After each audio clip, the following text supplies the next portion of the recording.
le feuilleton judiciaire autour de Pierre Palmade continue d'évoluer. Alors que l'enquête poursuit son cours, l'humoriste qui était jusqu'à ce mardi 25 avril hospitalisé en région parisienne, a été transféré dans un centre hospitalier de Bordeaux, au sein d'un service de médecine physique et de réadaptation afin de se remettre de ses séquelles survenues à la suite de son AVC le 25 février dernier. Ce jeudi 27 avril, nos confrères du quotidien régional Sud-Ouest ont révélé qu'il est entré dans ce service sous une fausse identité afin de préserver le plus possible son intimité. Mais pour les personnes en cours de soins qui partagent les locaux avec lui, la nouvelle ne semble pas plus excitante, révèle la journaliste. Les docteurs du centre n'ont également pas fait plus de commentaires, si ce n'est un médecin bordelais qui s'est permis de faire remarquer, son état doit être jugé sérieux s'il est hospitalisé là.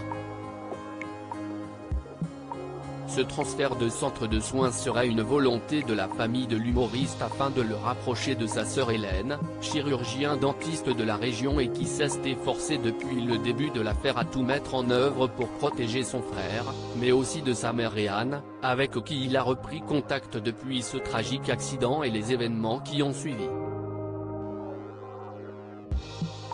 Une décision que les membres de la famille des victimes ont compris et accepté. Pierre Palmade, Muriel Robin, Michel Larocque, Véronique Sanson.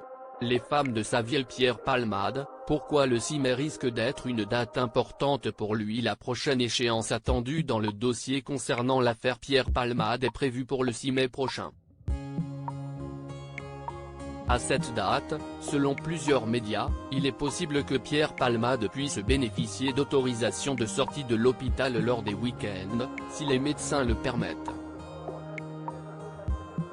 Une petite liberté qui n'entrerait pas en contradiction avec son contrôle judiciaire, l'humoriste étant toujours mis en examen pour homicide et blessures involontaires et n'ayant dans ce cadre pas le droit de conduire, de se rendre en Seine-et-Marne ou encore d'entrer en contact avec les deux passagers qui se trouvaient avec lui au moment de l'accident.